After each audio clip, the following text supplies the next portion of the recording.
I'm so glad to be part of our Peace and Justice Action League community with all of you. We want to begin by respectfully acknowledging that while we are gathering virtually, we are all somewhere. And where we are is Indigenous land.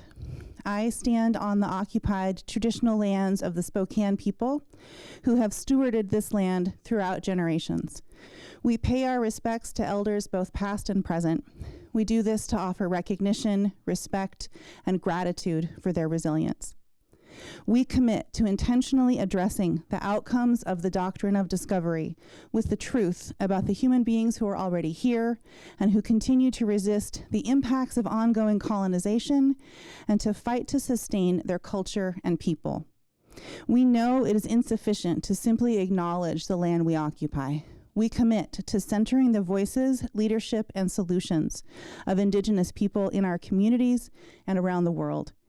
We stand in solidarity with Indigenous people who are leading the fight to protect our planet's biodiversity across the globe. We encourage you to support Indigenous-led organizations here in Spokane County, such as the Native Project and the Salish School, to buy Native and to integrate the essential voices of Indigenous people in our lives all year long.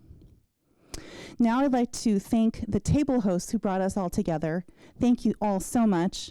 And I'd like to thank our really fantastic staff and volunteer team who have been working so hard to make this event happen, particularly our development director, coordinator, Shar Lichty, who you can't see behind the camera. We're all golf clapping in the room here.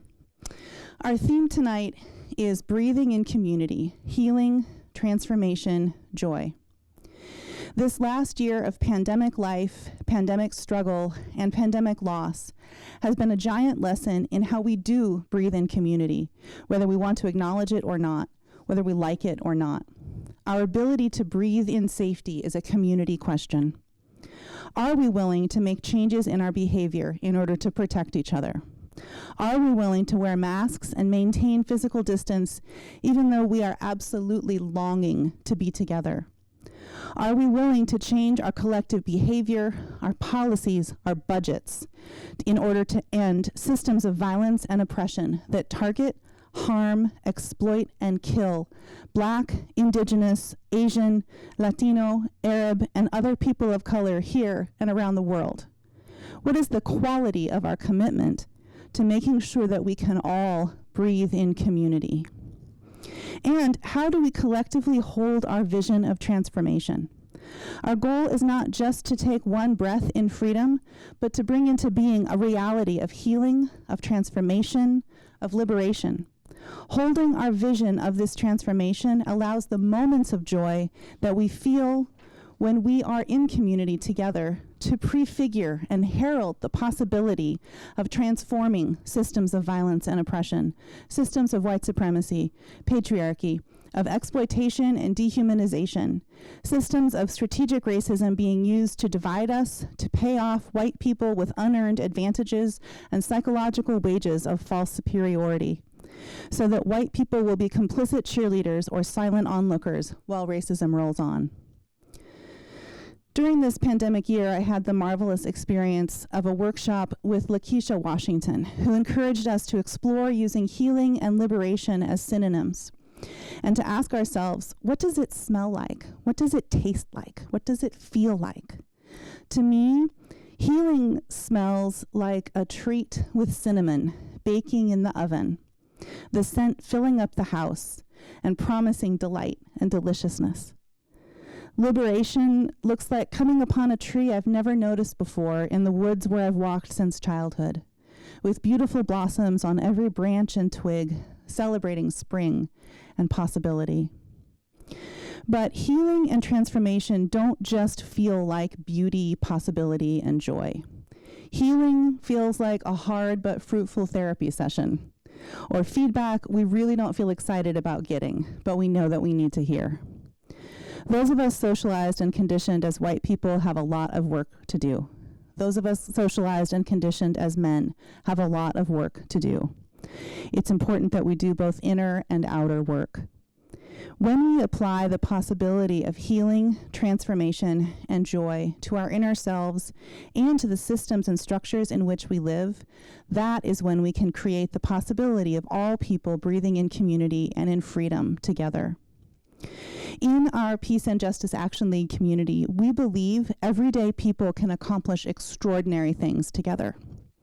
Transformative organizing creates a balance of power when impacted grassroots people are the decision makers and leaders. Our power-building theory of change is best exemplified in the practice of our members and partners who collaborate in committees and coalitions to identify shared goals, develop strategies, mobilize through collective direct action to pressure decision makers, to win policy change, and to shift power. We do this through member engagement, leadership development, and collaboration. We mobilize and educate and pressure policymakers to see the light or feel the heat.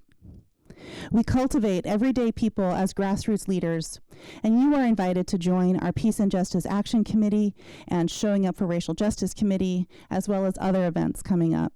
We strengthen broad, inclusive coalitions centered on directly impacted leadership. We've just come out of our planning and prioritizing process, which included more than 200 responses to our member survey and a staff and steering committee retreat. So for 2021 to 22, I'm happy to share with you our priorities continue to be ending mass incarceration and systemic racism in our city-county carceral system, countering white nationalism, racial justice, education for action, our Young Activist Leaders Program, and grassroots organizing education for action. We are organizing in multiple pandemics of COVID, poverty, violent and political far-right resistance, climate crisis, and structural racism while facing ongoing capacity challenges. We face a tremendous resource differential when we take on the criminal legal system, the fueling of white nationalism by politicians and elites, and the political and cultural structures of militarism and imperialism. We continue to organize and build a multiracial majority for intersectional racial equity and justice, while conservative elites continue to obscure the roots of economic injustice with race-based scapegoating. In our urban and rural counties' ongoing COVID context, we need to pilot and learn tactics such as deep canvassing via text or phone, and create more and more opportunities for members like all of you for organizing, relationship building, mobilizing, and building our movement. Going forward with all of us together is what will make all of this possible.